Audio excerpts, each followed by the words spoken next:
Hoy hacemos cierre de la unidad que ya vimos y hacemos el arranque de la unidad nueva. Les comento un poco cómo va a ser la nueva unidad.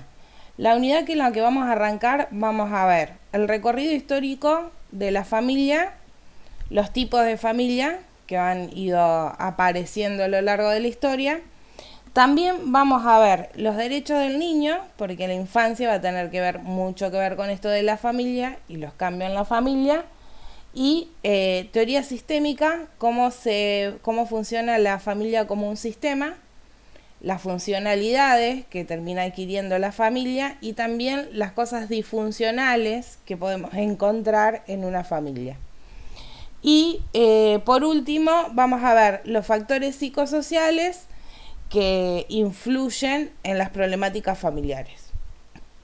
Eso es todo lo que vamos a ir trabajando a lo largo de esta unidad, con el objetivo siempre de ir mezclando lo que ya dimos y la parte práctica sobre lo que podemos ir viendo.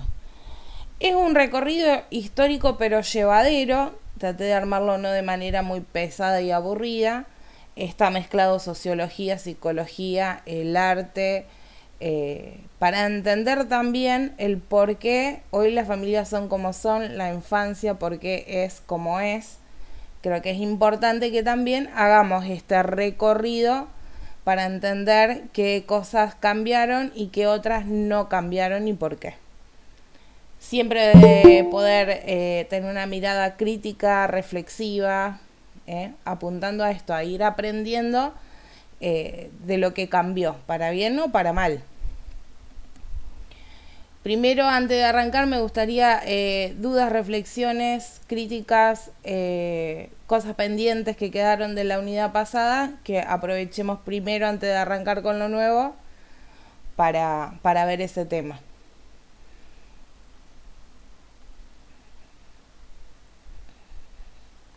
Nos había quedado pendiente una cosa con la unidad pasada, con respecto a qué actividades o qué intervenciones se podían hacer con respecto a la etapa de la adultez, ya sea que se les ocurrieran a ustedes o que encontraron info sobre que se hacía, ya sean desde el Estado, ONG, algo habíamos charlado y quedamos en eso, en buscar más info sobre qué, desde las problemáticas que surgían en esta etapa, qué actividades o qué propuestas se les ocurrían o que ya sabían que se hacen, que se llevan adelante.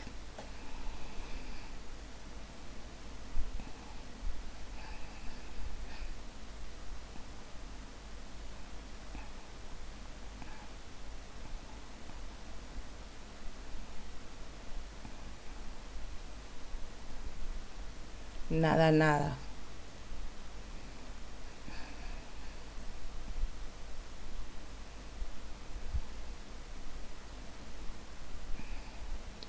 Les tiro una info para que después lo tengan en cuenta, o para como material de consulta o para ver este tema. En la página de, creo que es de desarrollo social, si googlean y buscan políticas públicas, aparecen todas las políticas públicas activas que se llevan adelante, ya sea para niñez, adultez, van a encontrar miles. Ahí pueden llegar a encontrar qué actividades lleva adelante, en este caso el Estado, para ir apaleando, previniendo o actuando sobre distintas problemáticas, y está separado generalmente por etapas etarias. Tienen algunas exclusivas para niñez, otras exclusivas para adolescencia y algunas para adultos. Las de adultez generalmente que yo vi y encontré son con respecto a profesiones, talleres para profesiones, sea carpintería, panadería, todo eso apunta al adulto. Cuestión de que si el adulto está sin trabajo, sin inserción laboral, en estado de pobreza, lo que busca es que brindándole una profesión logre autonomía o independencia económica. También están las otras para autosatisfacerse, no solo para desde lo económico, que tienen que ver con las huertas, entregas de semillas, les enseñan a plantar, manejo sobre cultivos, que también apunta a jóvenes y adultos jóvenes, cuestión de que puedan tener sus propias huertas, ya sea para consumo propio o para producir y vender. Esas son algunas. En el interior, depende la zona, se usa mucho desde el lado artesanal. Hay cooperativas o también políticas públicas del Estado en donde le enseñan a hacer artesanía, sea tejido o artesanía de barro, distintos tipos, depende de la zona, distintos tipos de artesanía también, para que después lo puedan vender. Generalmente las cooperativas tienen sus propias ferias y espacios, y de esa manera también tener sustento. Esto que empezó muchas veces con esta parte de la periferia o zonas así más regionales, también se fue adaptando a otras zonas. Y hoy por hoy podemos encontrar en plazas, por ejemplo acá en Zárate lo hacen, los fines de semana el municipio les permite hacer ferias, ya sea de cosas usadas o de distintos productos, en las plazas de algunos barrios, que es dentro del plan de desarrollo social, para que puedan también autoabastecerse o generar su microeconomía, fomentando así la venta, el consumo, para que ellos puedan tener rentabilidad o puedan estabilizar su economía. Así que bueno, como para data o disparador de lo que estuve viendo que había y que por ahí les podía servir. Hola Juli, ¿me escuchan? Sí, Ceci. Ah, ¿qué tal, chicas? Bueno, acá en Escobar tenemos incluso un área que se llama de emprendedores. Es el sector donde toda cosa que vos hagas, te anotás y después hay un espacio especial donde funcionan todos los días los emprendedores. Y si no, qué sé yo, hay el aniversario de una localidad, hay un festival de cualquier cosa, van los emprendedores, vos te anotás y en todos lados después vas a llevar lo que producís. Y antes de la pandemia, con la crisis económica además, acá se había desatado mucho la venta de ropa en un espacio, en lo que es la estación de Escobar, en la estación de tren. Y, y luego eso ¿cómo se dice? Como que se sindicalizó y se organizaron, y hoy por hoy está también junto con los emprendedores ese espacio donde hay muchas personas que venden cosas usadas y demás, pero está todo súper organizado, es una feria, ¿viste? Bueno, cada uno va y sabe qué compra, qué hay de oferta y qué hay de demanda. Yo lo he visto allá en Escobar en Maquinita Sabio también. En una de las placitas que hay en Maquinista Sabio, yo Porque, trabajaba ahí porque y se Sabio veía depende de mucho. Escobar, entonces todo Claro. lo que es Escobar está en la parte de Mayuid, está en la parte de Garín, en cada localidad que pertenece a Escobar tenés un sector que está delimitado exclusivamente para emprendedores y donde también están estas personas que venden cosas usadas además, pero bueno, es básicamente su emprendimiento, por ahí sin una producción, pero es un emprendimiento. Eh, Así que bueno, pero ya están súper organizados, todo, porque en su momento comenzaron siendo manteros Claro. y, y después, bueno, toda una organización y ya te digo, a todos lados donde vas, los emprendedores se anotan y van y venden sus productos. Y después otra cosa que hay en todo lo que es el Partido Escobar son los centros culturales, Macacha Güemes, y ahí se brindan muchos talleres, ¿viste? No sé, desde baile hasta un curso de mermelada, no sé. Vos podés ir y ofrecer talleres, y bueno, esos son, digamos que dependientes básicamente de la municipalidad.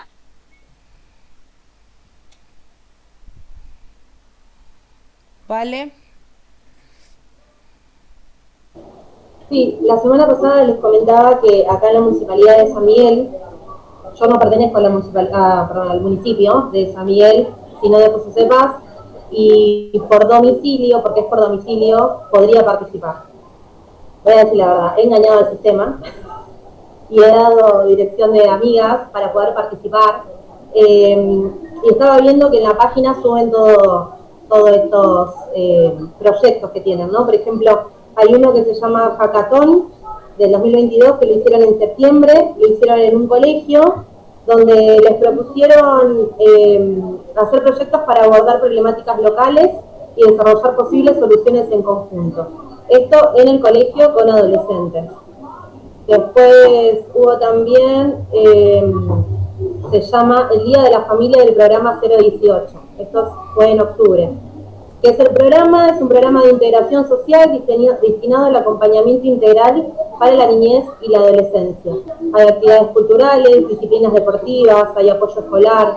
Ellos tienen, dice, 3 patas, que son el envión, Espaina y centros de 0 a 18. Acá se hacen principalmente actividades culturales y deportivas y secundariamente actividades de apoyo escolar, en esto lo que es el centro de 0 a 18. Entonces, bueno, yo he participado también de, por ejemplo, para armado de CV 2.0, que le dicen ahora, que es lo que buscan los reclutadores hoy en día cuando vos presentás tu currículum. Y bueno, hablábamos de más que nada qué se le brinda, ¿no?, a los jóvenes de hoy en día para que puedan insertarse laboralmente, en la temática de lo que queríamos presentar para hoy. Y yo vi que todos estos proyectos que brinda la municipalidad son más que nada destinados a aquellos jóvenes que salieron del colegio y que no tienen la posibilidad de insertarse en el mercado laboral porque les falta experiencia, ¿no? Y los ayudan mucho a crear sus propios emprendimientos, y creo que después de la pandemia, sobre todo, se acrecentó esto de hacer un emprendimiento con lo que tuvieses a mano, con lo que supieses hacer, con tus habilidades, y bueno, los chicos con esto que también decíamos, ¿no?, que tienen tanto acceso a la tecnología, ellos saben cómo publicitar una página, cómo hacerse en Facebook, en Instagram, anuncios. Entonces eran como desde ese lugar ayudarlos a empezar por ahí, a empezar a tener capacitación laboral desde ese lugar, desde lo propio, para después poder insertarse como empleados en relación de dependencia.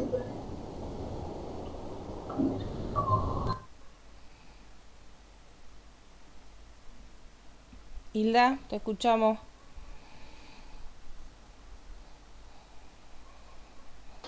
Ahí se escucha.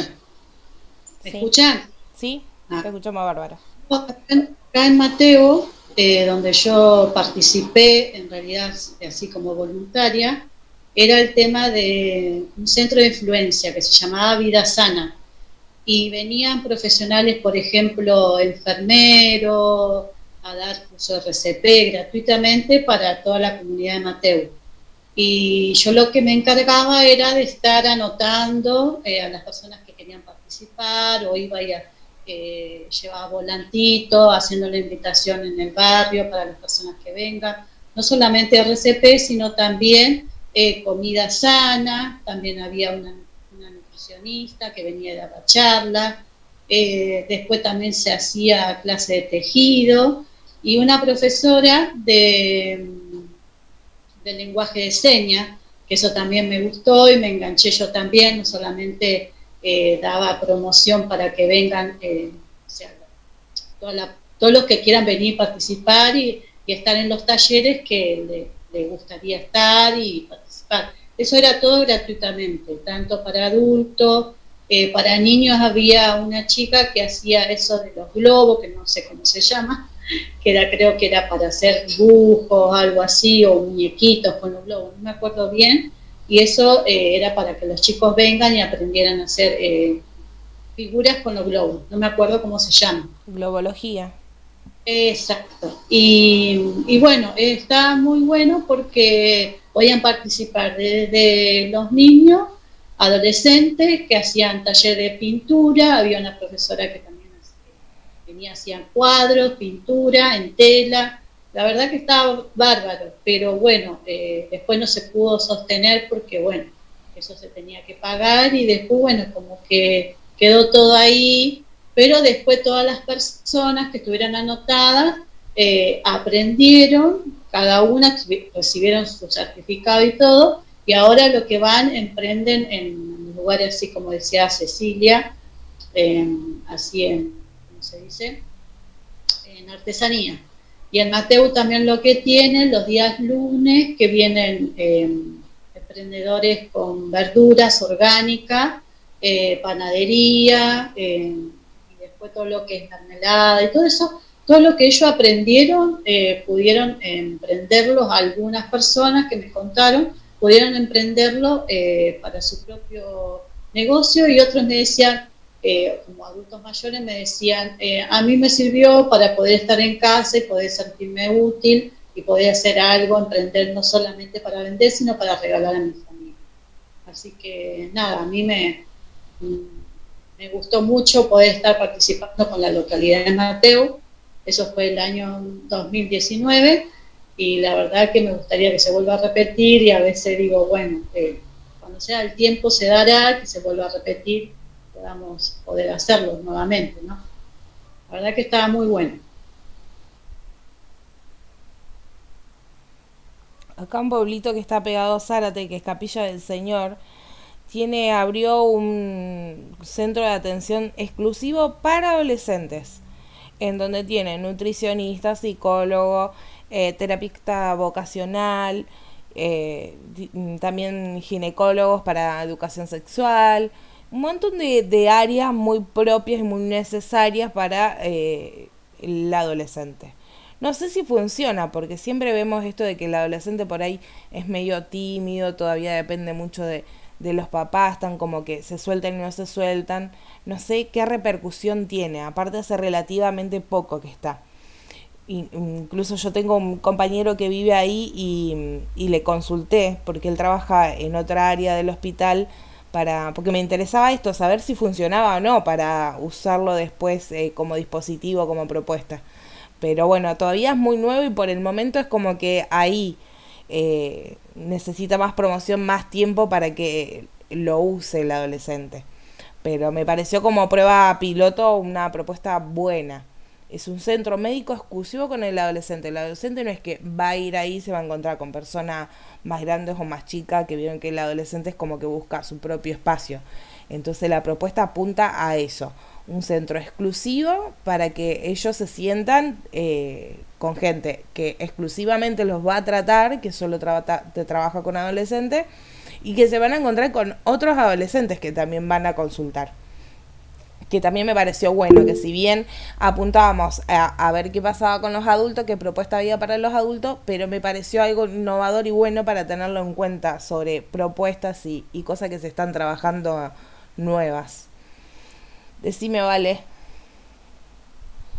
Con lo que mencionabas, me hiciste acordar que acá hay un corredor en Muñiz que una vez había ido con los chicos y había, bueno, va todo el mundo ahí a tomar mate, ¿no? Mantitas, también tienen las artesanías o cosas dulces o saladas.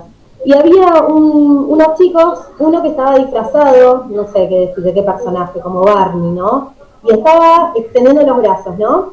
Y sobre todo iba a interactuar con los adolescentes, como que le quería chocar los 5, los cargaba como que si querían fotos, obviamente los chiquitos se acercaban, se sacaban fotos, y después empezaban a repartir unos volantes. Y cuando lo vi me pareció muy interesante la propuesta, y de hecho también me ofrecí como voluntaria, porque necesitaban algo. ¿Sabes qué decía el cartelito? Que como que un abrazo no se le niega a nadie, ¿no? Y acá estamos para escucharte. Y había varios números de teléfono. Entonces me pareció, o sea, lo que tengas para contar, no estás solo, contanos. Nada es determinante, pero te entendemos, decían. Como esas frases, acércate en el anonimato, no necesitamos saber tu nombre, por ejemplo, decían, ni tu edad. Y me pareció una propuesta muy interesante, por eso es que me ofrecí, ¿no? Y me quedé como contenta diciendo, che, qué bueno que hayan estos proyectos o estos incentivos, ¿no? Para estar del lado del adolescente, como siempre hablamos, que a ellos les cuesta mucho expresarse, y sobre todo con lo que es que no se habla de salud mental, ¿no? y tal vez para ellos, esto de que siempre decimos, para ellos algo que para nosotros es mínimo, para ellos es un montón, y no saben llegar a la solución de conflictos, ¿no? O sea, les cuesta mucho poder poner las cosas en su lugar, cómo equilibrarlas, ¿no? Entonces, nada, me pareció como que está muy bueno eso, cómo fue pensado y fue, por lo que pregunté, es como incentivo de ellos, o sea, no hubo que está ahí detrás de una fundación ni una organización, son jóvenes, no adolescentes, de más de 25 años hasta 30, por ahí como en esas edades, con intenciones de sumar, ¿no? Estaba buenísimo. Yo siempre pienso en que está bueno estos dispositivos para adolescentes, pero vuelvo a caer en la misma problemática o en la misma lectura. ¿Qué pasa con los adultos? ¿Qué información o qué herramientas tienen los adultos? Si yo tuviera que plantear un dispositivo para prevención de adolescentes, no me olvidaría de hacer algo así para los adultos. Creo que estaría muy bueno. El adulto, si no cae en el psicólogo y no tiene para pagar la consulta, muere en su pena. Entonces, qué bueno sería que otras áreas también, que trabajamos con salud mental, que aunque no somos psicólogos, podemos también empezar a implementar intervenciones para este grupo también. Porque de hecho, son ellos los que tienen que sostener a ese adolescente. Entonces, ellos también necesitan herramientas. Entonces plantearía eso, y que a veces se puede trabajar sin llevarlo a lo terapéutico o a lo exclusivo terapéutico desde otro lugar. Acá hemos hablado, talleres de arte terapias, talleres de baile, talleres de lectura, de literatura, en donde después exista un espacio de reflexión que permita también trabajar lo otro. Así que si yo tuviera que pensar en un dispositivo de prevención o para paliar problemáticas de infancia o de la adolescencia, creo que sería muy importante, más allá de lo que trabaje en esas dos etapas, trabajar con el adulto. El adulto en una etapa media, que está en plena crisis, que todavía no tiene experiencia, que está aprendiendo junto con el adolescente a ser papá de un adolescente, que eso no te lo enseña nadie. Entonces yo creo que también estaría bueno ver de qué manera implementamos o herramientas e información para brindarle a él, o cosas que ayuden a paliar este malestar general que hay en la sociedad, ¿no? Entonces usar herramientas de terapia alternativas, que no sea pagar la consulta del psicólogo, que no todos tienen acceso, que no hay psicólogos para todo, porque es otra problemática, pedís un turno y te dan de acá a 2 meses. Los costos no son accesibles para todo el mundo, en los hospitales tampoco hay psicólogos. Entonces pensaría también en esa gente que queda en el medio, que siempre hablamos, que es como la que queda ahí como rara. ¿Y qué solución hay para esta gente? Y bueno, darle semillas, bueno, enseñarle un oficio, pero ¿y la salud mental? ¿En qué lugar quedaría? Entonces, si yo tuviera que proponer un proyecto, una intervención, creo que ese sería un punto, un grano de arena importante que sumaría, creo que un montón. Porque trabajaríamos también, en efecto rebote, se trabaja el resto. Vos trabajas con el adulto y ese adulto también va a trabajar de manera diferente con el adolescente o con el niño. Entonces, por ende, terminas trabajando con los dos, aunque el dispositivo sea armado para uno. Así que yo propondría eso también, mirarlo desde ese lado. Yo no sé si les había contado que estaba haciendo un voluntariado de promotores en género que ofrecía la Universidad de José C. Paz, avalado por el gobierno. Es un proyecto que ellos presentaron, o sea, gente independiente lo presentó al gobierno y le dieron el espacio de la universidad. Y después de, no sé, 10 meses de cursada nos propusieron hacer un proyecto, ¿no? Que tuviese que ver con todos los temas abordados respecto a la ESI. Y nosotros nos reunimos con 6 compañeros y planteamos, queríamos llegar al adolescente, ¿no? Entonces decíamos, bueno, proponer charlas, y después nos dimos cuenta que el adolescente de por sí, entre los pares y la generación, tienen información, y si son curiosos o se van replicando entre ellos. Pero nos pasaba esto, todo lo que estás diciendo, Juli, nos parecía que en realidad había que ir un poco más atrás, ¿no? O sea, a los padres darles sostén, apoyo, información, contención, ¿no? Calma también para entender la etapa. e ir y abordarlos a ellos. Entonces, por ahí me gustaría compartírselo, si lo pueden leer, está bueno. Pensábamos en talleres que tuviesen que ver con, creo que eran 6 en principio, algo corto, ¿no? Que fuesen 1 hora y media de taller de charla. Pero no era solo un taller en el que uno es orador, ¿no? Y comenta toda la teoría, sino que fuesen dinámicas. O sea, sí comentarles en teoría cómo abordar estos 6 temas que aborda la ESI y después hacer juegos para que ellos pudiesen participar, para que ellos nos den también su devolución, o sea, cuestión de que sea también un ida y vuelta, no solamente que se lleven la info y vaya a saber cuándo, ¿no? Si la incorporan o les queda o algo. Entonces que lo trabajemos entre todos y también proponíamos darles certificados de asistencia, eso nos parecía como una motivación también, ¿no? Y proponerlo solo en cada, o sea, no solo, en cada encuentro. Cuestión de que no tengan que presenciar los 6 y que nosotros podamos hacer, no sé, por ejemplo, 6 plazas distintas empezando por la localidad de José Cepaz, y que los concurrentes sean aleatorios, ¿no? O sea, que puedan, si se copan y quieren los 6, si los quieren seguir, excelente, pero si tal vez dentro de los 6 propuestas te alcanza con uno, te sirve, te llama la atención, o sea, que te puedas llevar la info y además un certificado de asistencia que tal vez te sirve para presentarlo en algún lado, o como un logro de haber presenciado este tipo de temática, estas charlas, ¿no? Y bueno, fue aprobado por la gente del voluntariado. O sea, lo que nosotros tenemos que hacer es presentarlo en algún lugar y la verdad que se generó todo mucha emoción a la hora de querer implementarlo, ¿no?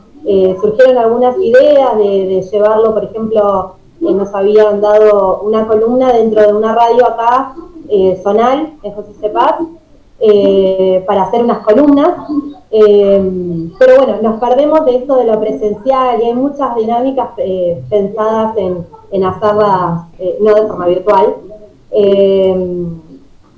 Y nada, bueno, esto, vuelvo a pensarlo en abordar a los adultos, que son ellos que necesitan, como siempre dijimos, ¿no? O sea, nosotros no tuvimos eso. Exacto, sí. Es encontrar esos vacíos, viste, que uno va traspasando etapas y también va encontrando el vacío de la herramienta que no tuvo. Entonces uno dice, ay, qué bueno, y si a mí me hubiesen avisado, me hubiesen dicho, me hubiese informado, hubiese tenido tal herramienta. Entonces es usar esa carencia de uno, ese vacío, para llenarlo en un otro. No es quedarme con que, bueno, listo, si yo no lo tuve, que el otro tampoco lo tenga, sino todo lo contrario. Es buscar esa herramienta en el otro. De decir, bueno, acá esto falta por hacer. Y de paso está bueno porque despierta cierto otro lado creativo y curioso de nosotros que nos permite eso también, aprender nosotros cosas diferentes, miradas diferentes o reflexiones diferentes y no caer en la misma temática. Porque convengamos que hace años que se trabaja, sí, los derechos del niño, el adolescente, qué sé yo, más que mal, menos, más, se trabaja. Ahora, sabemos que hay algo que falta, porque la cosa no está cambiando para bien o no mucho. Y en lugares empeora, entonces sabemos que hay algo más. Y creo que si nos ponemos a pensar un poquito, todos nos damos cuenta que ese más es porque tenemos que abarcar todo, no solo al adolescente. Tenemos que abarcar la problemática en otros ámbitos también. No sirve de nada que yo trabaje con un adolescente y que después nadie le dé trabajo. O que después el padre no tenga herramientas tampoco para acompañar ese proceso que el resto tiene que hacer. O que la escuela no contenga. Entonces creo que el foco tiene que ser un poquito en cada lado. Un granito de arena que pongan cada uno, la cosa ya va a cambiar. Pero creo que se trata de esto. Yo siempre hablo de esto de multidisciplinario. Todas las disciplinas son importantes y todas nos atraviesan. Y también esto de multisectorial, agarrar distintos sectores. Entonces, la culpa no es toda de la escuela, la culpa no es toda del Estado, sino que hay que ir mejorando o aportando en las distintas áreas otras herramientas nuevas.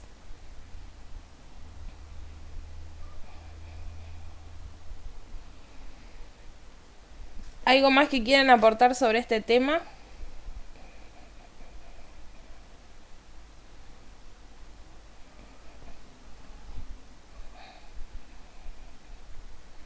No.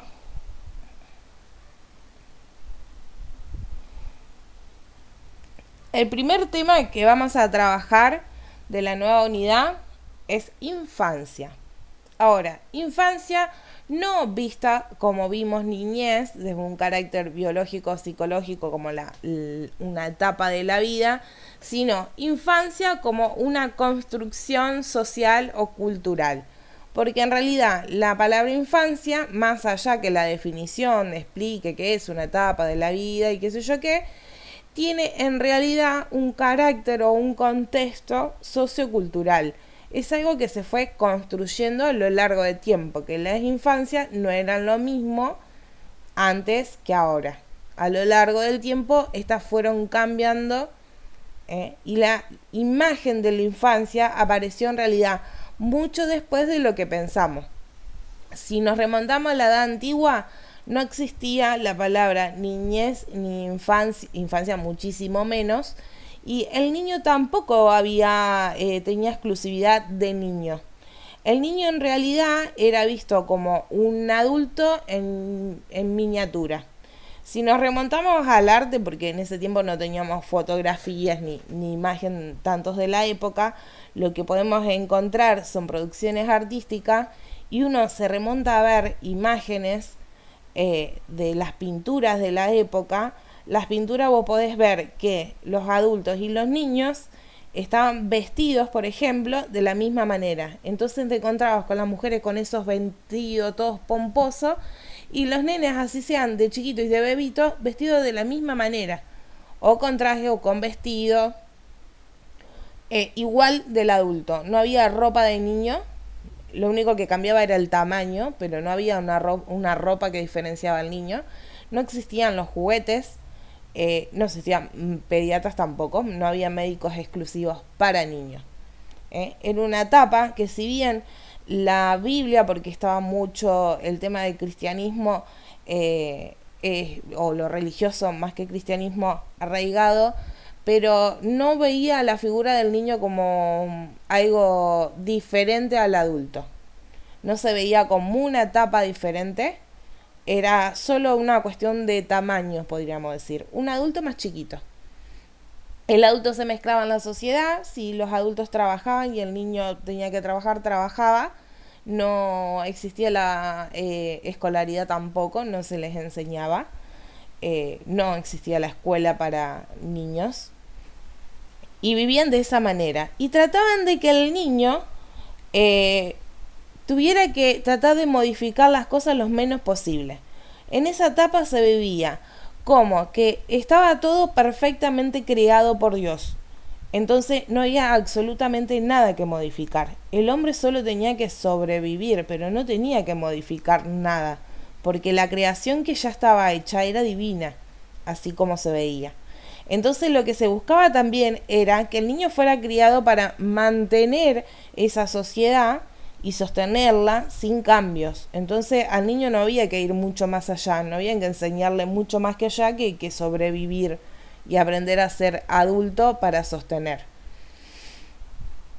Esto después fue cambiando, no para mejor, no se vio al niño después ya como niño, pero como un objeto, no como un niño como lo conocemos ahora a la infancia, sino que se lo veía como un objeto que en donde el poder lo tenía el papá, era el objeto del papá, y no solo podía decidir, decidía en el momento uno si ese bebé vivía o no vivía, por ejemplo.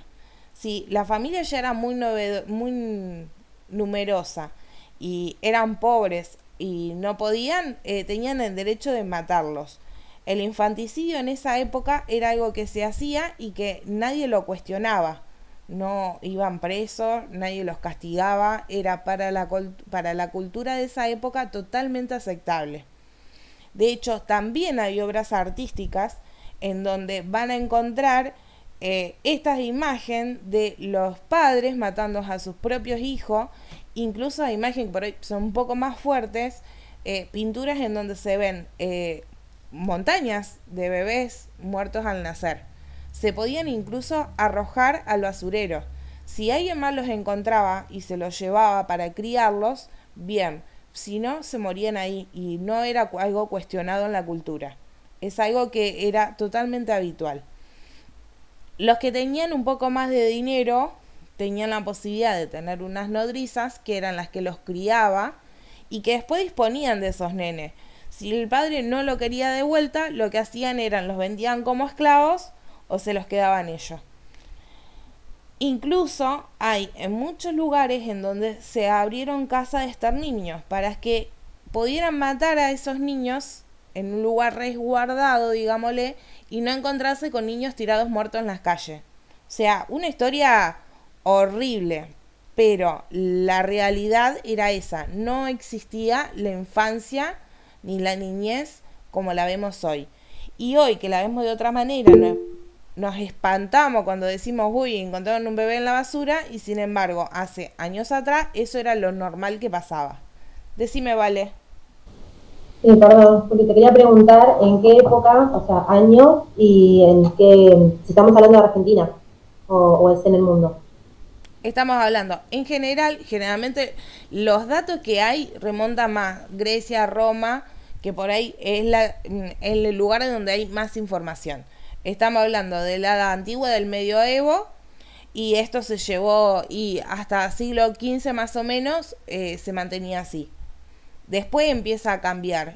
Empieza a cambiar con el cristianismo. Ni siquiera es que hay el Estado o algo que lo cambia. Las leyes siguen siendo las mismas. El derecho a matar a tu hijo lo seguís teniendo.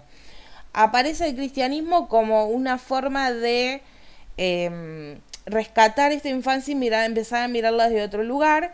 Aparecen los orfanatos, los clásicos orfanatos cristianos, que justamente aparecen por esto, por la cantidad de niños que mueren, las tasas elevadas de infanticidios que hay.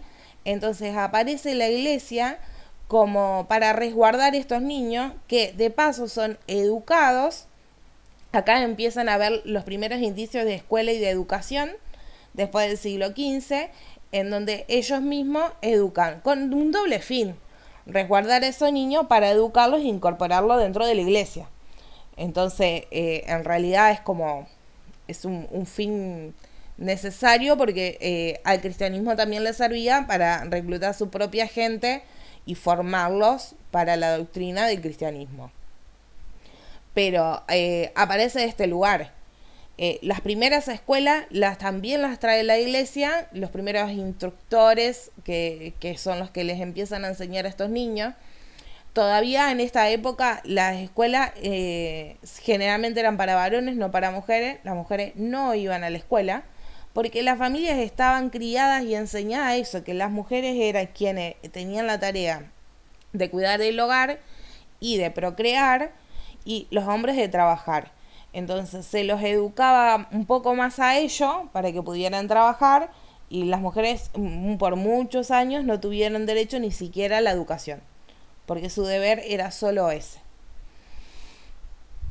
Yo descargué y le puse en el material que les mandé fotos de lo que es la parte artística.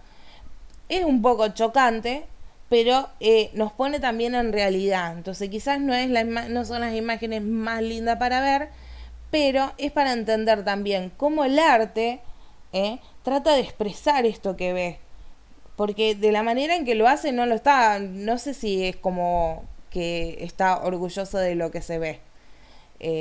O por lo menos está bien, esa es la lectura subjetiva después que hace cada uno. Pero bueno, hay un pintor muy famoso de la época en donde él se encargaba de retractar las familias de la época, así que yo les puse imagen de cómo eran las familias de la época, en donde se ve clarito esto, como no diferencias al niño más que por el tamaño, porque después estás vestido igual que los adultos. Y también las imágenes del infanticidio, que si bien no son imágenes lindas, pero bueno, nos muestra, es documental para lo que estamos hablando, ¿no? Desde las teorías y desde la historia. Así que me pareció que también estaba bueno para que se vea esto. Hoy por hoy nosotros nos espantamos. Yo siempre digo, y el día que cuando escucho así las noticias que tiran a un bebé o que encuentran un bebé, más allá que puedo entender la historia de la madre y no pasa por juzgar, pero yo me pongo en ese lugar de ese bebé y lo que siento es eso. Yo calculo que lo agarro y no lo devuelvo más. Olvídate. Yo siempre digo lo mismo, que a mí no me traigan un bebé acá porque yo no lo devuelvo. no sé, me parece que no me hace sentir mal lo que le puede llegar a haber pasado a esa mamá, pero me hace sentir mal el bebé, ¿viste? Sentir ese abandono del bebé, para esta cultura significa otra cosa. Pero bueno, para ese momento no. Ese momento era habitual, normal y no estaba penalizado. Sí, Que en realidad es como que lo vemos algo vulnerable, porque si uno se pone a pensar, sí, no podemos jugar a esa mamá, pero sí nos ponemos en el lugar de ese pequeño ser, porque es algo vulnerable, porque no se puede defender, porque no puede decir nada. Es algo, yo no sé, yo no puedo opinar de ninguna mente de cada mamá por qué hizo ese abandono o porque lo puede, no sé, puede darlo, donarlo, pero no tirarlo. No me cabe a mí en mi mente el, el hecho de hacer tanta crueldad, ¿no? No sé, es una opinión mía, pero el niño, el bebé, sea de 1 año, 2 años, 3 años, es algo que está vulnerable. Se siente, el niño es vulnerable. No se puede defender, eh, no sé. No me pondría en el lugar de la mente de esa mamá que haga algo tan cruel, ¿no? sí, vale. No sé si tiene que ver exclusivamente con maldad. Yo creo que hay que, en eso de, si nos queremos poner en el lugar como de esa persona, o sea, ha atravesado varios pensamientos para llegar a esa decisión. No creo que sea tan solamente no lo quiero y ya, sino como conflictos internos, quiero decir, ¿no? Que lo lleven a tomar esa decisión. Pero no creo, o por ahí es lo que yo quiero creer, ¿no? Que es absolutamente maldad, ¿no? Porque, qué sé yo, por más que, si todos somos madres acá, si por más que uno no haya, no sé, deseado ser madre o pensado en después qué hacer con la crianza de ese niño, en el cuerpo se siente, ¿no? O sea, estamos hablando de una madre que sintió 9 meses un ser crecer dentro de su vientre, ¿no? Entonces no creo que tenga que ver con la maldad, sino con, por ahí hasta la imposibilidad emocional, psicológica, económica, como que todo eso tiene que llegar a ser un combo para que tome esa decisión.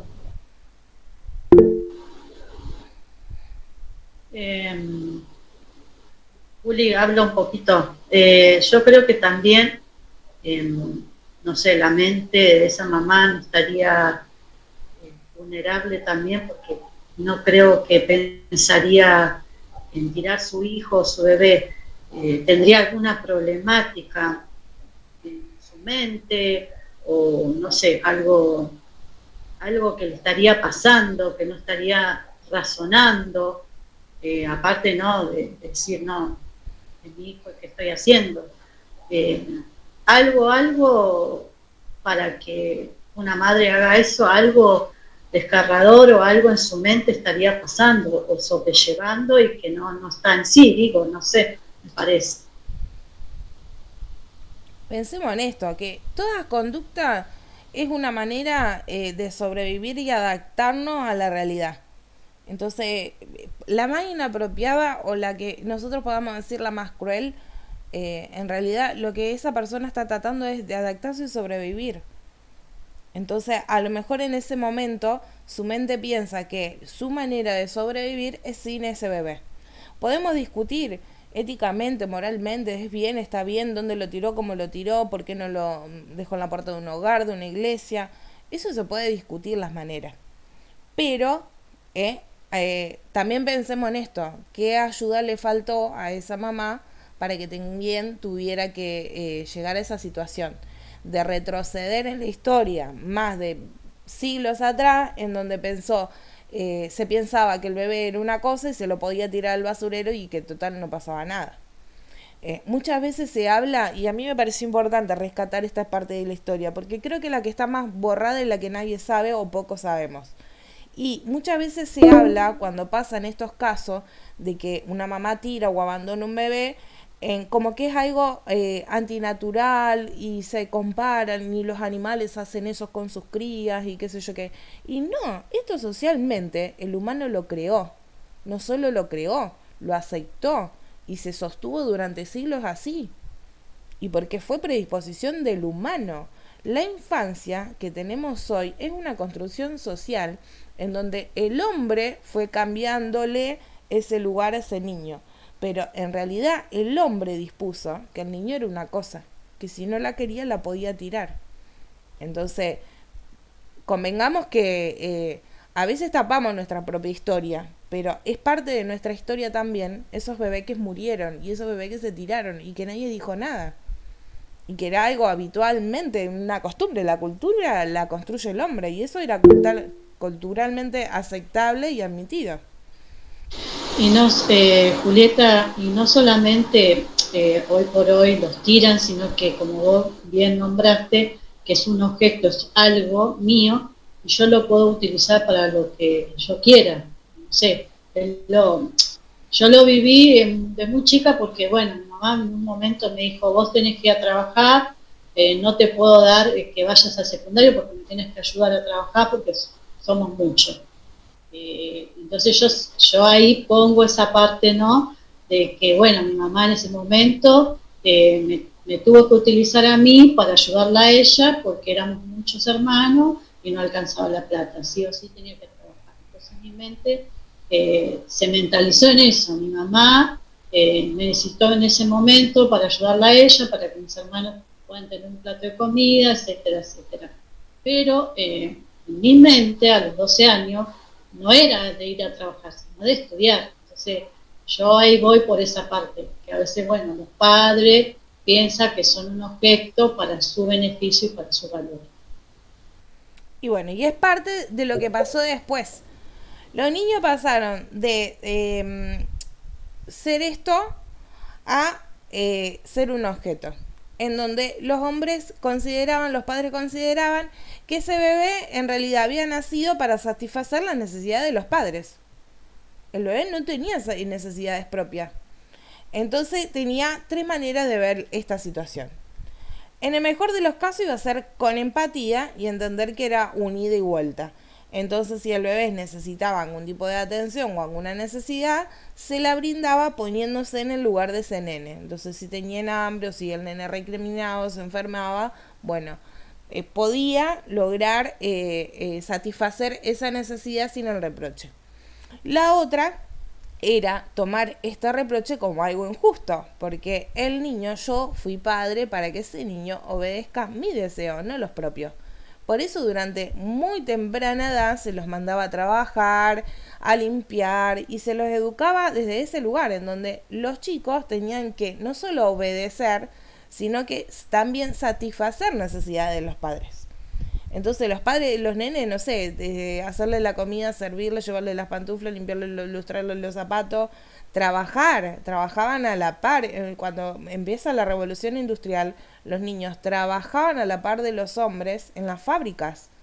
Entonces se empezó a ver esto de que, bueno, está bien, se cambia un poco esto de que no son adultos, se entienden que son niños, pero sigue repartido entre tres áreas en donde no los beneficia demasiado. Una sola los beneficia y las otras dos no. La otra es la que también ve a este niño como un ser endemoniado o falto de pureza, se inclina más a sostener esto religioso, pero lo sigue viendo como eso, como que el niño es el demonio, como que es alguien que viene a molestar, a pedir, a reclamar, con el simple hecho de eso, de molestar, de provocar un mal al adulto o al padre. Estas son las tres miradas que aparecen después, las tres reacciones que pueden llegar a tener los padres con respecto a sus hijos.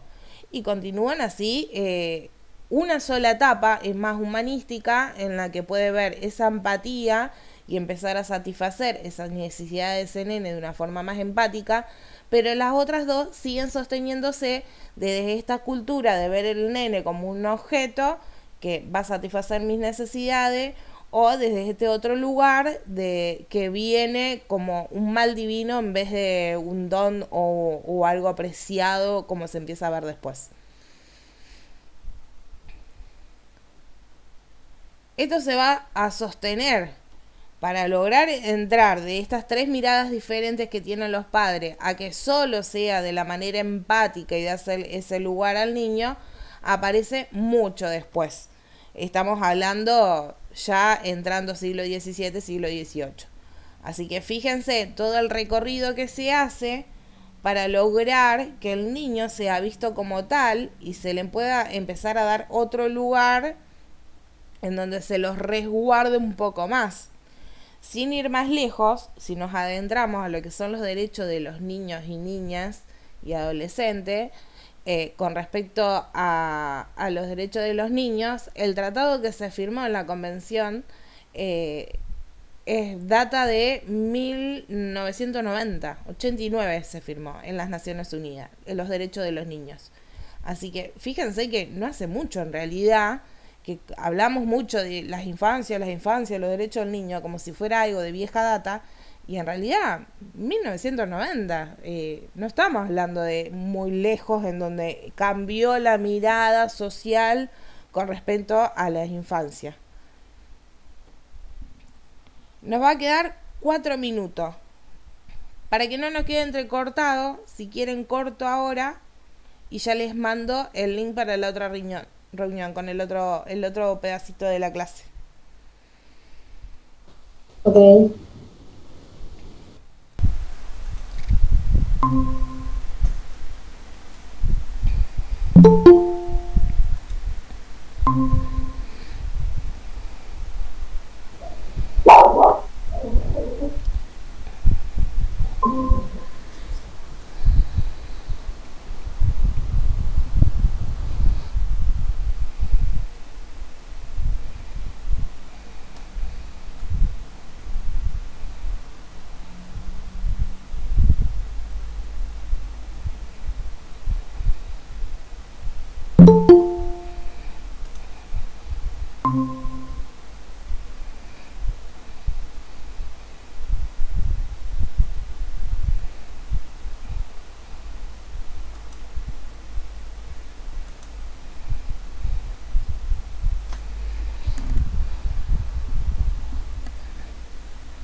Bueno, me falta Ceci y Dani. Por las dudas, retomamos, seguimos nosotras. Después las agrego si se unen. Bueno, hasta ahora, ¿se entiende? Pregunta, consulta, reflexiones, comentarios.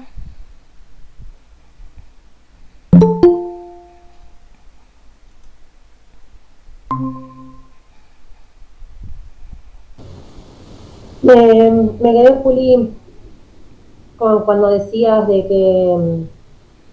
que esto de volver años atrás, ¿no? De que la madre tener un gesto o una conducta que es algo que ya se hacía en el tiempo. Y pensaba que hay conductas que tenemos, que las hacemos por inercia, por decirlo de alguna forma, y que no nos detenemos a pensar de dónde vienen, ¿no? Y que están aprendidas, que están en nuestro inconsciente colectivo, que son mandatos y creencias, y entonces como que no fue aleatorio, no fue algo genuino y algo, no sé, como original.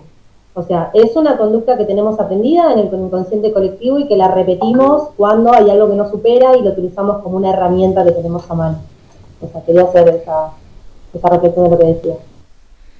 Hay una rama de la sociología que estudia estos mitos culturales que fueron surgiendo como mitos y que muchos de estos en realidad fueron verdades que fueron pasando en las sociedades y que se instalaron como mitos o posibilidades y quedaron en el inconsciente colectivo o en el imaginario colectivo de la gente, y que estaba mal el concepto de decir que no hay que naturalizar ciertas cosas, sino que lo que se debería plantear es al revés, que hay que desnaturalizarlas, como que ya fueron naturales y ya pasó. Lo que hay que hacer ahora es al revés, dejar de pensar que esto es algo normal o natural y sacarlo, pero que en realidad ya estuvo instalado, y no como algo natural, sino como algo que creó el hombre. Por eso esto de desnaturalizar, no fue algo natural. Una mamá no abandona al hijo ni lo mata. En realidad la cultura, la sociedad impone de cierta manera o acepta esta actitud y por eso surge. No es lo natural que tiene que pasar. Es al contrario, es lo creado por el hombre, nos gusta o no nos gusta. También hay otra rama de la psicología que habla de las huellas nétnicas. Las huellas nétnicas tienen que ver con cosas que pasaron nuestros antepasados, que no necesariamente tienen que ser ni cercanos, ni parientes, ni genéticos, que tienen que ver con algo que pasó hace muchísimo tiempo y que quedan instaladas y pasan de generación en generación de manera inconsciente. Entonces, quiere decir que podemos tener actitudes que tengan que ver con antepasados o años, hace miles de años atrás, y que es propia del ser humano porque ya lo vivió de alguna manera. Se traspasa de generación en generación, no de una manera consciente en donde yo puedo decir, sí, mi tatarabuelo hacía tal cosa, sino que desde eso social que en algún momento estuvo, que se aprendió por algo. Un bebé, ¿por qué aprende a pegar? Porque en algún lugar registró, guardó, ya sea inconscientemente, ya sea desde algún otro momento, que pegando se resuelve algo. Si no, como un nene aprende. ¿Cómo es natural la violencia? No es natural. Muchas veces se cuestionaba esto y por eso se decía que era al revés. Que el niño nacía endemoniado, como cierto demonio, esa creencia religiosa, y que por eso podía morder, pegar, gritar, llorar. Desde ese lugar es que apunta a esto de ver al niño como un demonio. Y la religión, bueno, con el bautismo y esto y aquello, como que intenta succionar esa mirada que se le pone o esa carga que se le pone al niño, pero en realidad tiene que ver con que, tiene que ver con... o sea, lo natural va a ser que llore porque es la manera de expresar. Y el golpe y todo eso en realidad lo aprende de la cultura. No, es al revés. El niño nace sin mal, no nace con maldad, es puro. Lo que lo hace impuro o lo va haciendo violento, en realidad es la cultura. La cultura le enseña a defenderse. Yo quería mostrarles también una nota que me pareció que está buena porque es dentro de lo malo lo bueno. Es una nota en donde muestra una nota relativamente actual, creo que es 2019, así que es algo muy actual, que no se hace acá, se hace en otro, no me acuerdo si la nota es, sé que lo están implementando en Estados Unidos, pero no me acuerdo si el original era de ahí o de Suecia o de, no sé, pero no es de acá. En donde cuentan cómo hacen unos buzones para que puedan aquellas madres que no quieran tener sus bebés y los quieran abandonar en estos buzones. Se las voy a compartir, así las miramos y las leemos juntas.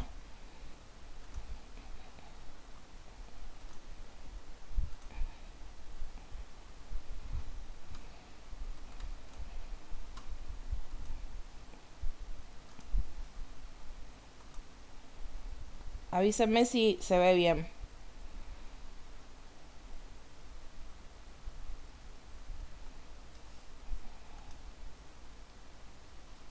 ¿Ahí lo ven? Sí, se ve. Perfecto.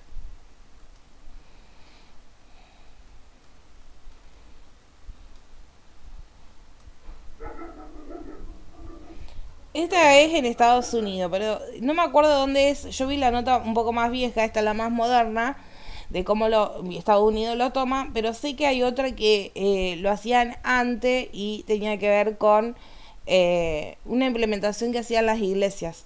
Antes estos buzones estaban en las iglesias, del otro lado estaban los religiosos y ellos eran los encargados de recibir ese bebé. Eran unas más precarias, en donde tenían una campanita, en donde la mamá dejaba al bebé, tocaba la campanita para avisar que había dejado un bebé ahí. Estas son mucho más modernas, tienen un sistema de alarmas en donde empieza a sonar la alarma avisando que el bebé está ahí, tiene calefacción para mantener la temperatura adecuada para que ese bebé no le pase nada. ¿Ve? Acá cuenta cómo es, que tiene suficiente espacio para que pueda estar, incluso poner algún paquete con algunas pertenencias o cosas.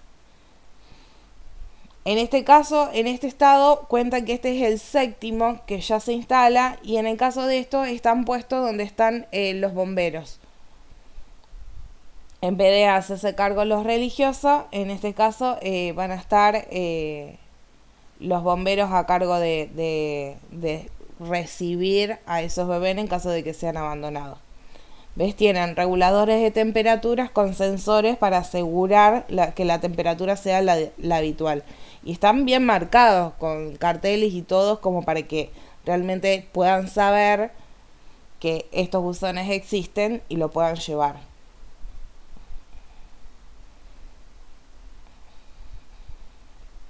¿Ve? Una vez que se pone adentro se enciende una alarma que es silenciosa. La mamá no escucha esa alarma. Lo va a escuchar el centro de emergencia o los bomberos o los que estén del otro lado. Porque si no, imaginen que si empieza a sonar, la mamá se va a sentir inhibida y no lo va a llevar ahí. Y se despierta, se abre un protocolo que está todo sumamente calculado, porque aparte ellos son sumamente eficaces en estos protocolos, para que en menos de 5 minutos el nene ya tiene que estar con los servicios médicos para que se hagan su primera evaluación. Yo tenía imágenes, no lo encontré, del antiguo, porque esto en realidad no es algo nuevo, ellos como que lo modernizan y este es nuevo. Pero en realidad yo sé que está el otro, que es más viejo, que es el que implementaron los religiosos, y que también es como más precario, pero está bueno. El modelo como que es muy igual, lo que cambia es que la puerta es como de fundición, como no sé, parece un horno, una cosa rara. Pero bueno, ellos en realidad lo que hacen es toman el modelo ya antiguo que había para hacerlo más moderno, y de esta manera no permite, es trabajar y no trabajar. No van a paliar el tema de los nenes abandonados, pero bajan la mortalidad de estos nenes pensando en que siendo abandonados en un lugar seguro, por lo menos salvan la vida de algunos. Me pareció que era algo como novedoso, diferente, que acá no sabemos o acá no se implementa. Entonces, bueno, estaba bueno.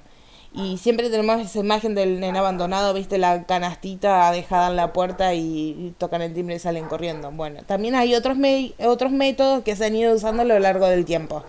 El primero fue el del buzón, implementados por las iglesias, y ahora se toma con un poquito más de la modernidad o lo científico en Estados Unidos, en algunos estados, para implementarlo también. Una pregunta, ¿qué se sabe qué sucede con estos niños que después que si van a orfanatos o tipo, ¿cómo se dice? Servicio social, o acá en Argentina se buscaría a la madre y se la devolvería? Mirá, en esta nota no lo dice. Yo sé que hay uno de estos buzones, no sé si son los de Estados Unidos o no, que les brinda un código a la mamá, el mismo buzón, para que ella se lo lleve. Para que en el caso de que ella en algún momento quiera reclamar o volver y hacerse cargo de ese bebé, con ese código ellos registran que esa es la mamá. Acá está penado por la ley, no se puede abandonar un bebé. Entonces lo que se hace acá es se busca a la madre, si bien no voy a decir que se la castiga, pero se ve que se puede hacer para ver qué se hace al respecto. La prioridad siempre la tiene la mamá. Y se va a buscar las maneras de evitar que termine en un instituto de menores, y se va a intentar que la madre se haga cargo de ese nene. Que eso muchas veces está bien y muchas veces está mal. Porque a veces se le pide que se la haga cargo y a veces se le da asistencia y muchas otras veces no. Y la madre se queda igual con el nene, y así pasan las desgracias también que a veces pasan.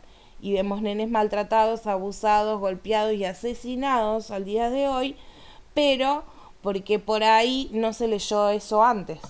Mi mamá trabajaba en un hogar de niños y en mi casa era muy habitual que estos nenes vinieran los fines a casa siempre. Y para la fiesta ni hablar. Había un montón de nenes que los fines no se llevaban, su mamá y su papá no se llevaban los nenes ni para Navidad.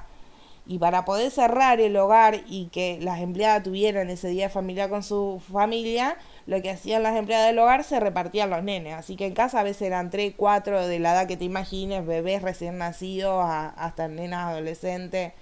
Y tenías todas las realidades. Nenes que el Estado una y otra vez se los devolvía a la madre hasta que volvían quemados, golpeados, los encontraban en la calle de indigentes y el Estado los volvía a llevar al hogar y al tiempo se los volvía a darle a la mamá. Nenes que nunca más volvían con su madre y terminaban siendo adoptados y conseguían familia. El hogar era hasta los 18 años, chicos que llegaban a los 18 y se tenían que ir y se quedaban en la calle, porque hasta los 18 el hogar los tenía, después ya no. No sé, en realidad es la que te imagines. Adolescentes que entraban por voluntad propia, porque los padres no se hacían cargo de ellos y ellos tenían la necesidad de estudiar o ser gente de bien, de progresar. Y sabían que al lado de los padres no lo iban a conseguir. Entonces solo se judicializaban, denunciaban a sus padres y entraban al hogar, cosa que uno le parece que no es común y pasa, mucho más de lo que parece. Lo que pasa que acá el Estado siempre la prioridad se cree que es resguardar al niño y se olvida de que el resguardo a veces no está en casa. Entonces siempre es terco con eso el Estado. Entonces siempre insisto con que bueno, que vuelva la mamá, que vuelva la familia. Y hay familias que no están capacitadas para criarlos y hay que entender también eso, aunque duela. Yo creo que es una realidad que ha pasado. Hoy se habla mucho de la ley que se está impulsando por lo que pasó por este nene, por Lucio, la ley Lucio. Y se habla mucho. En realidad hay políticas públicas y leyes para haber evitado eso mucho antes. En realidad los maestros cuentan con herramientas para denunciar un caso de abuso, de maltrato si ven a un nene maltratado. ¿Por qué no lo hacen? Porque van, lo denuncian, la madre a la salida la agarra de los pelos, pierden el trabajo por haber hecho semejante bardo y encima el Estado le dice, ella es la mamá y se los vuelve a dar. Entonces, ¿por qué un docente hoy no denuncia un caso de maltrato si ve que un nene viene golpeado a la escuela? ¿No lo hace porque necesita una ley? No, mentira, la ley ya está. Hay leyes que impulsó el Estado en su momento, obligando a los docentes a denunciar este tipo de casos. Es socialmente que no se hace. El docente muchas veces hace vista gorda porque no le queda otra, porque después se queda sin trabajo, la mamá lo caga del nene, le termina golpeando a la salida de la escuela y el Estado encima a la larga no le da bola. El nene vuelve con su mamá y era todo chumetido de la maestra. Julieta, yo puedo contar un pedacito cuando yo trabajaba en el jardín con chicos autistas y síndrome de Down, que más o menos yo te comenté en el jardín. Y había un nene de 3 años que siempre él decía que Claudia le pegaba. Y bueno, nos llamaba mucho la atención con la maestra porque decía, ¿quién es Claudia? Entonces lo comentamos con la directora, más la maestra titular del jardín, y bueno, la directora llamó a la mamá para tener una cita porque el nene manifestaba que Claudia me pegó un cachetazo, Claudia es mala y así. Bueno, la directora llamó a la mamá, en fin, y la cuestión que para interrogar a la mamá, para saber, no fuimos directamente, sino que hicimos una charla, a ver cómo era en la casa. Y yo le hago una pregunta a la mamá, le digo, mire, le digo, yo le puedo hacer una pregunta, él nombra mucho a Natal Claudia, ¿quién es? Soy yo. O sea, nos miramos con la directora, con la maestra, dice, ¿por qué? No, porque él le nombra mucho a Natal Claudia, que le pega cachetada, que, ay, sí, yo soy Claudia, yo tengo derecho de pegarle, sí, pero... Entonces ahí interviene la directora y dice, sí, pero hay formas, pero él está manifestando mucho que le duele, que es mala, en fin, no sé, dice que vamos a tener que arreglar esta problemática porque el nene viene en el jardín y a veces no quiere hacer actividades, llora mucho, y al otro día la mamá lo saca del jardín. Así que ahí está, vamos a decir, hablando yo con la directora y con la maestra, le digo que muchas veces los niños no manifiestan diciendo mi mamá me pegó, mi papá me pegó, pero sí el nombre de las personas, que en este caso Claudia era la mamá. Y ojo con esta construcción también de padres y de infancia que se hizo, que por mucho tiempo se creía que el maltrato era un derecho de los padres. Y el maltrato está penado por la ley. No podemos como padre pegarle a un nene. Está penado con la ley. Así sea un chirlo. Hay una ley. Esas leyes ya están. Y eso a mí, yo cuando vi esto de la ley Lucio dije, ¿qué se quiere tapar? Dije yo, qué raro, qué nuevo. Las leyes están, que no se cumplan o que como sociedad no nos hayamos podido adaptar es otra cosa. En realidad el maltrato infantil, sea del golpe, sea insultarlo, sea tratarlo mal psicológicamente, desmotivarlo, todo eso ya está penado por la ley. Ya hay leyes que nos obligan a no actuar de esa manera. Y se tuvo que hacer, pensemos en esto, se tuvo que hacer la ley para poder desterrar esto, porque si no, era habitual. Y el maltrato que ejercían los padres antes con los chicos, porque nosotros somos la generación del chirlo el tirón de pelo. Ahora, el maltrato de nuestros abuelos era tortura, diría yo, más que maltrato. Horas sentados en maíz en el piso, horas al rayo del sol que hasta que no les sangraba la nariz, nada, y como esos miles. Ya eran signos más de torturas que se aprendían con los esclavos o con los soldados enemigos, y se usaba eso para educar a los chicos, para que no molesten, digámosle, porque a veces ni siquiera era una cuestión de educar, sino en ese tiempo ya era por una cuestión de que no pida o no necesite. O imponer respeto. O de imponer respeto, porque el respeto era imponer desde el miedo. Hoy sabemos que desde el miedo no se educa. No se educa, te puede funcionar en el momento, pero lo que importa siempre es el respeto. Porque el miedo no, y aparte el mal que le haces, porque un chico con miedo, ni te cuento después la adolescencia, ni te cuento el adulto. Entonces, esta historia de la infancia y este concepto de la infancia fue cambiando por eso, porque se empezó a ver y a estudiar esto, que estos son niños educados de esta manera, de adultos a la sociedad no les servía. O sea, ni siquiera fue por una cuestión moral ni humanística. Fue porque estos niños educados de esta manera, cuando llegaban a ser adultos, no servían. No se podían adaptar a la vida sociedad. Porque fueron educados desde el miedo, desde el castigo, no estaban educados académicamente. Entonces, en realidad llegó un momento que la sociedad avanzó de una manera que estos niños quedaban totalmente fuera del sistema cuando eran adultos. No podían sostener el avance de las nuevas sociedades, de la nueva modernidad.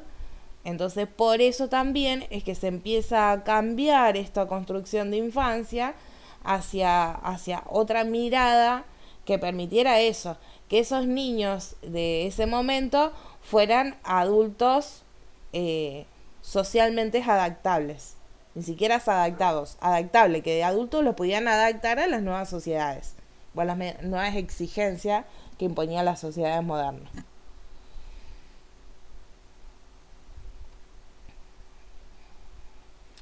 El material, al que no le gusta historia, le puede sonar por momentos medio pesado, pero en lo personal creo que, mire que a mi historia no me gusta, está interesante.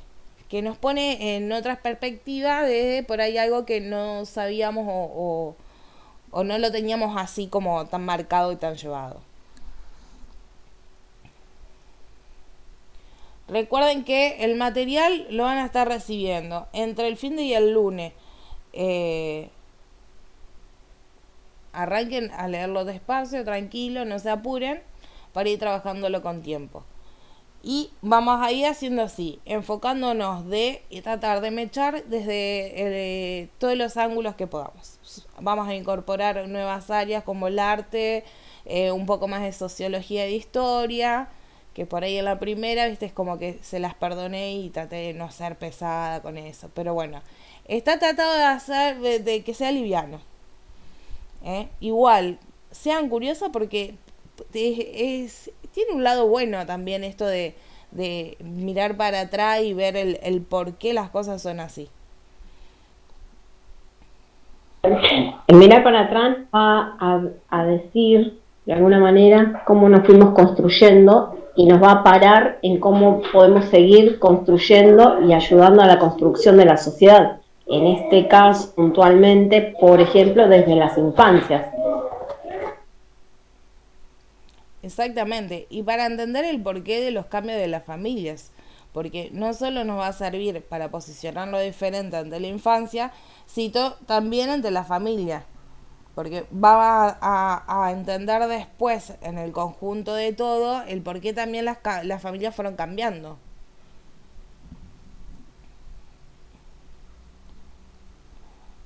Aprovechen si tienen dudas o preguntas o a compartir. Revean después de esta clase lo que compartió Hilda hoy, que yo les dije hoy que esa frase estaba buena para porque va con este tema, ¿no? De cómo cambió esa mirada de la niñez, ¿no? De pasar de la no empatía, de verlo como un objeto, a verlo con otra empatía, pensando en el adulto que va a ser después. Sila.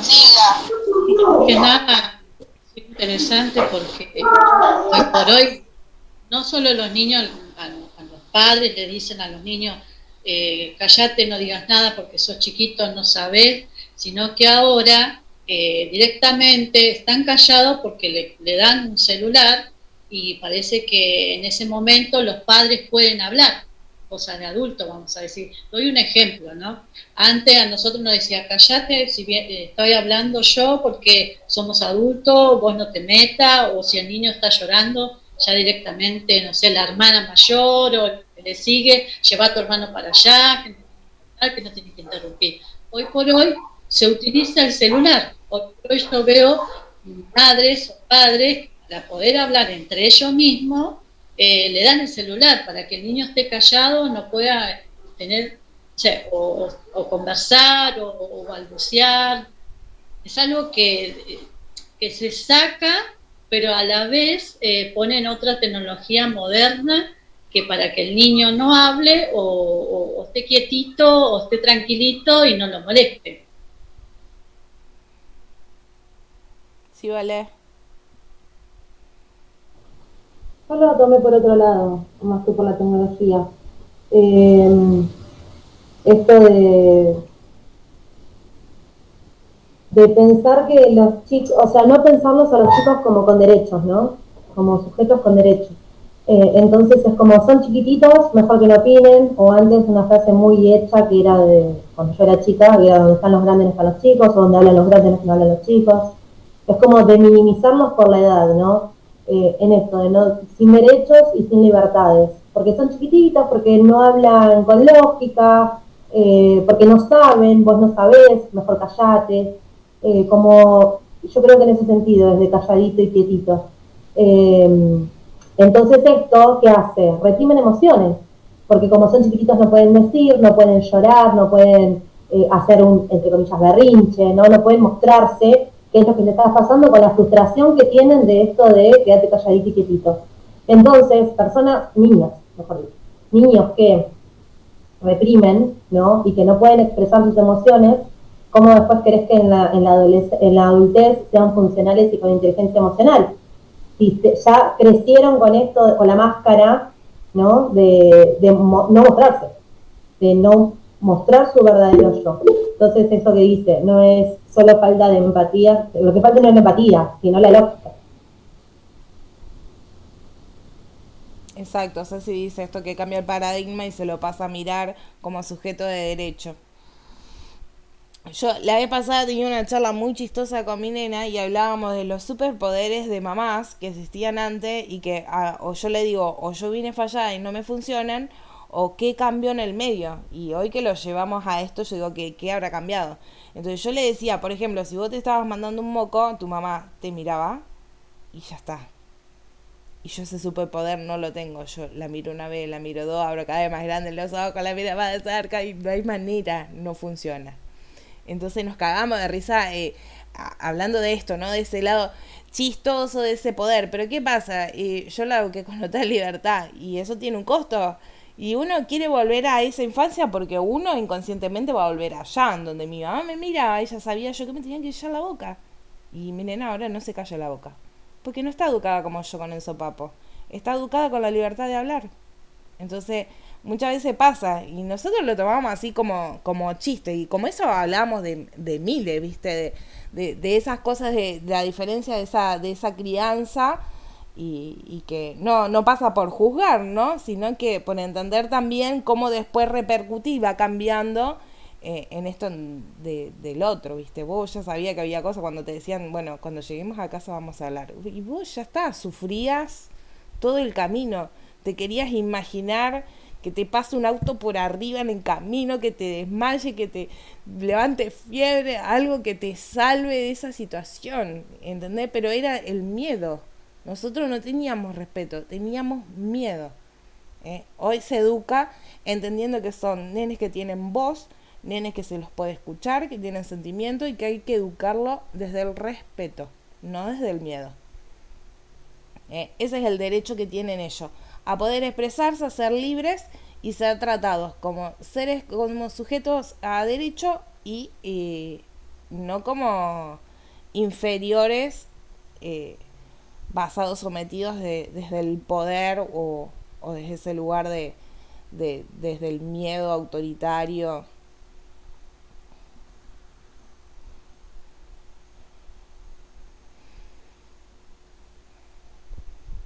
Bueno, muchacha,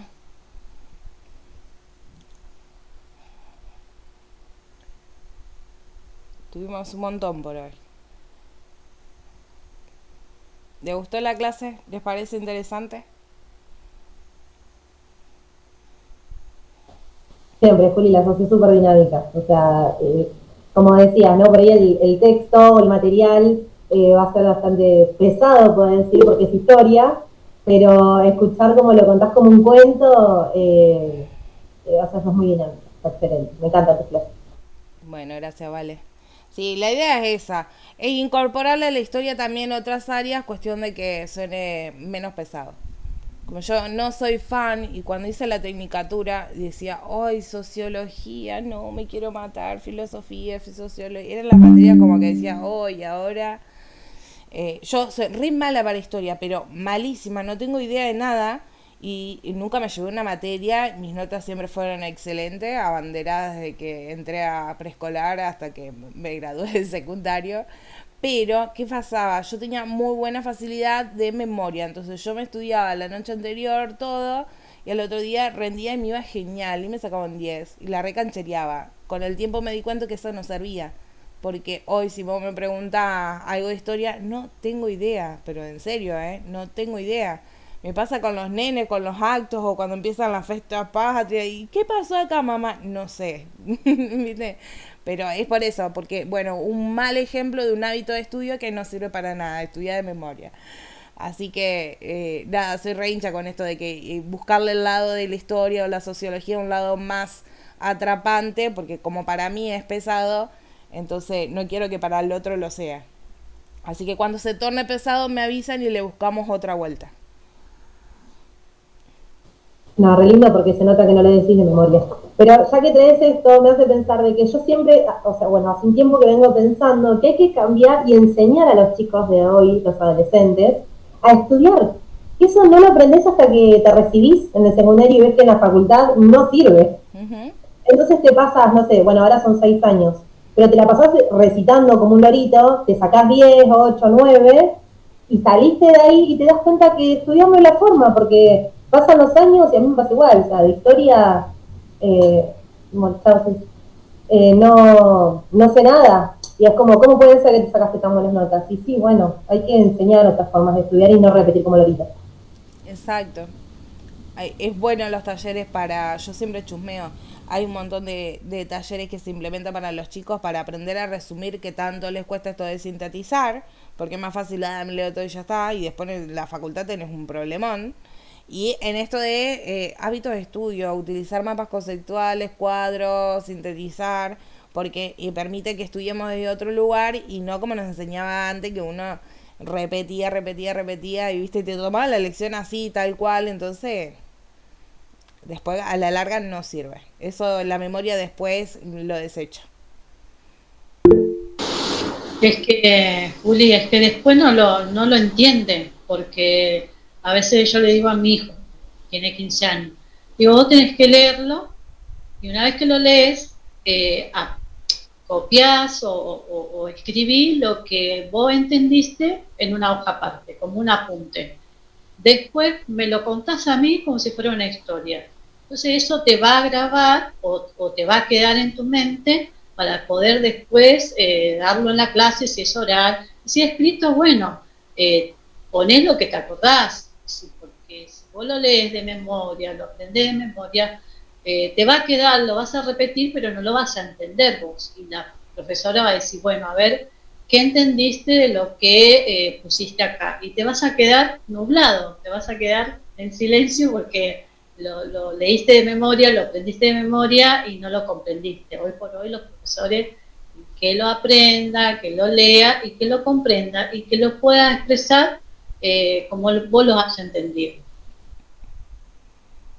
Creo que hay una estadística con respecto a cuando se hace las áreas estas que más hay que trabajar en los estudiantes, y el área que está como la top que hay que trabajar con los estudiantes es la comprensión de texto, porque se quedó el hábito este de estudio de no resumir, no sintetizar, no hacer mapas conceptuales, entonces no comprende los textos.